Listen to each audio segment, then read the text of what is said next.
You have in this gospel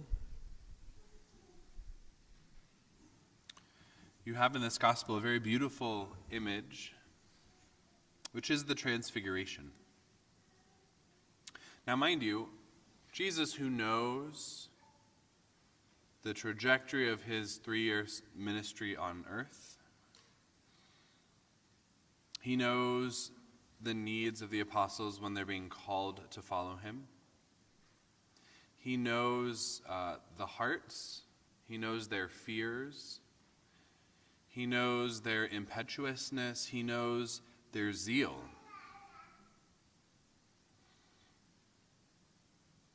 I just want to underline a truth that's necessary in the spiritual life. Because sometimes we Catholics do this funny thing where we say, I just have to suffer for God. I somehow have to kind of create more obedience points, kingdom of heaven points, something like that. And there are some old school ways in which we may have been raised by immigrants who the very nature of their own life, coming transatlantic or from wherever they did, their own life experience was incredibly grueling. Sometimes that gets mixed up with a proclamation of faith, and then the faith takes on characteristics that was not part of the original intention.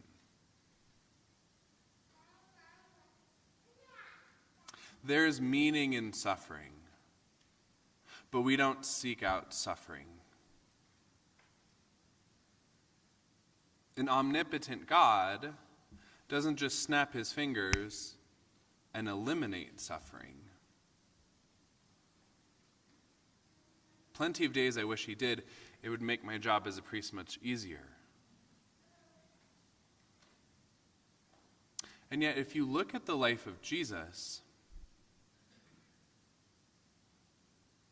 oftentimes he heals, he cures, he alleviates a certain portion of somebody's life, but it's for a greater meaning.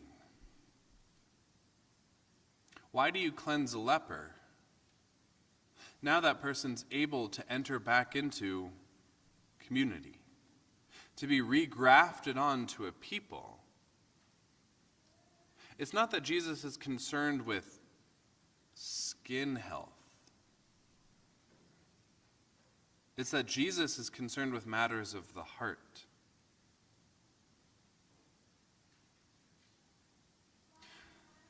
Again, sometimes, and especially if you're older, you may have been presented with a version of Catholicism that is, offer it up.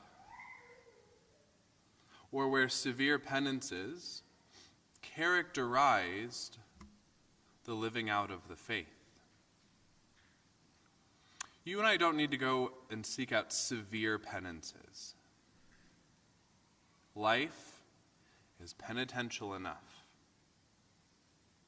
The season of Lent that we're in is given to us, the works of prayer and fasting and almsgiving, is given to us to just recalibrate a few things.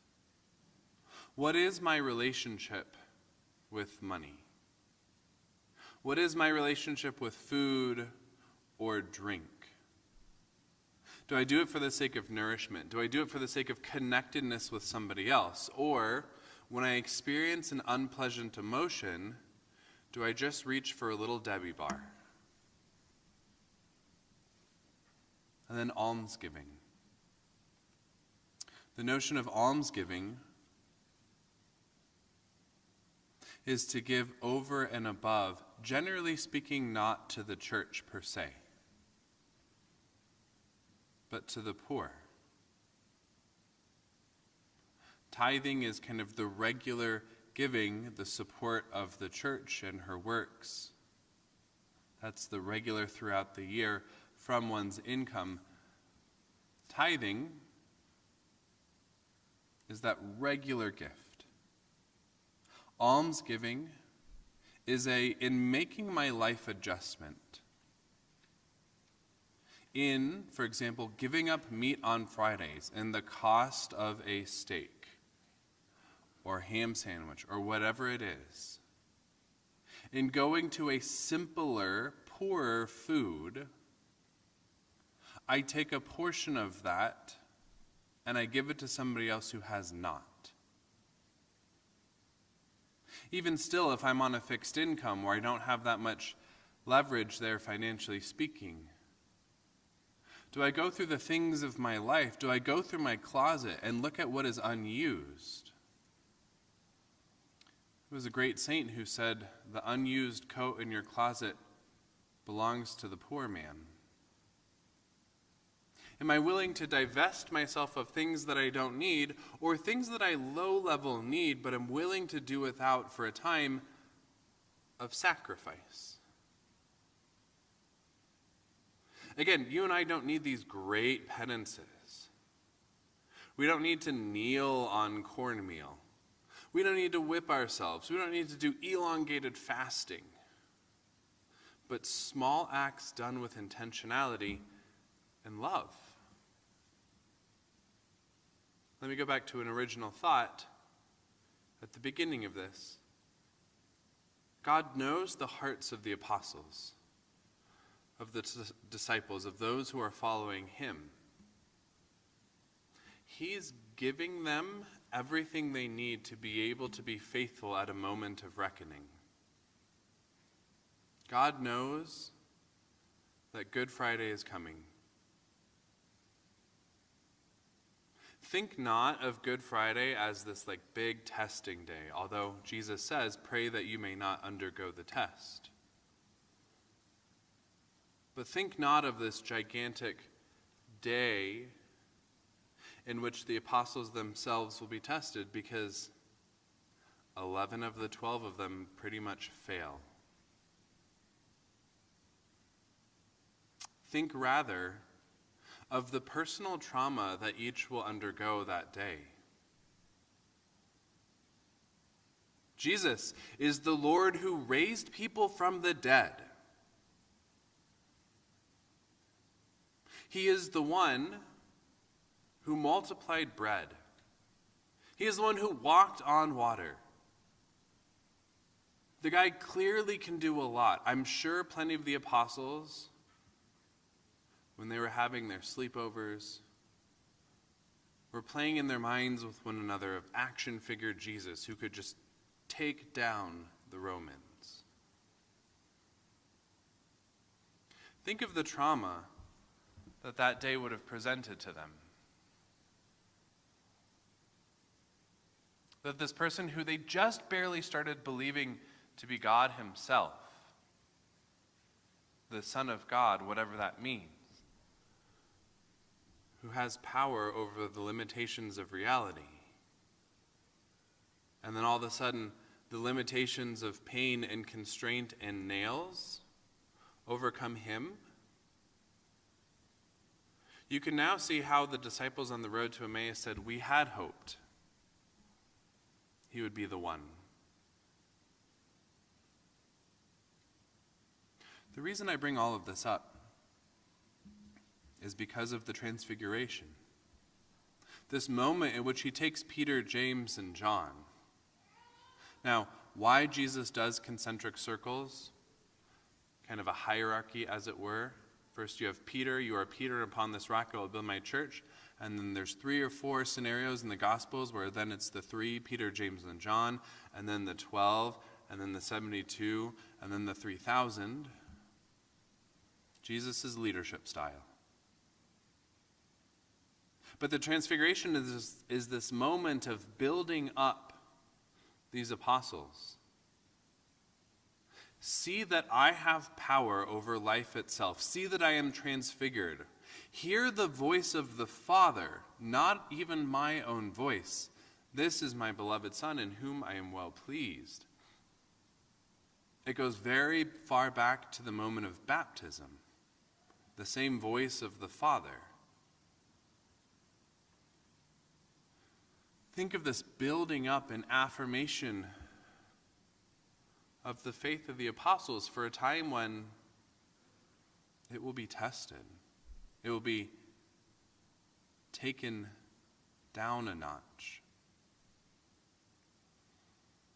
You and I have both peaks and valleys in our life and our journey and our walk with the Lord. But Jesus is always giving us moments to build us up. I ask of you today that you would just take 5 minutes, maybe a time during this Mass or maybe another time later this afternoon, and think of the most recent transfiguration moment that you've had. Think of a recent moment where you're like, undoubtedly, God was with me. It could be this past week. It could be a couple of years ago. There's no shame in saying, it probably was when I was a teenager. And I don't know if I've experienced the presence of the Lord all of that strongly since then. Jesus says, you will know the truth and the truth will set you free. There's no question you could ask about your spiritual life that won't be profitable if answered with truth. Because then the next question becomes, Lord, can I have another transfiguration moment? Can I have another moment where I feel kind of stale in the practice of my faith? Or I feel that I'm just doing it for this external reason or that? Lord, will you build me up again? Because the thought of oncoming death is scary. Or because this upcoming life transition, I don't know how I'll deal with it. Or because I'm lonely. Or because I don't really know what I'm doing. For us to be able to say, Lord, increase my faith. Lord, come be with me. Lord, it is good that we are here. Let us remain. This is a beautiful thing in prayer. And to seek the Lord, but even 5 minutes a day. Remember prayer and fasting and almsgiving. It's one thing to come to Mass, to church. It's a really beautiful gift. You show up, and the train tracks of the Catholic Church kind of lead us down this prayer structure. I can tune out and worry about something and then come back, and then it's the creed or the intercessions. But then to go into the scary place of my own self-led prayer life, to seek the heart of God, to be edified by Him, or to even have enough courage to sit in the stillness, waiting for God that I can't control, longing for God who sometimes waits a little bit longer than I would like for Him to act. And yet when we have the courage to be with Him in the harder things, we also have the consolation of being with Him among the most joyful of things. And so as we have pretty much a month left of Lent before Easter, how do I use this remaining time to allow myself to be built up for my own next Good Friday? Knowing that Jesus never asks the impossible, but He also doesn't shy away from asking that which is hard. Praised be Jesus Christ. Let us stand and profess our faith. I believe in one God, the Father, the Almighty, maker of heaven and earth, of all things visible and invisible. I believe in one Lord, Jesus Christ,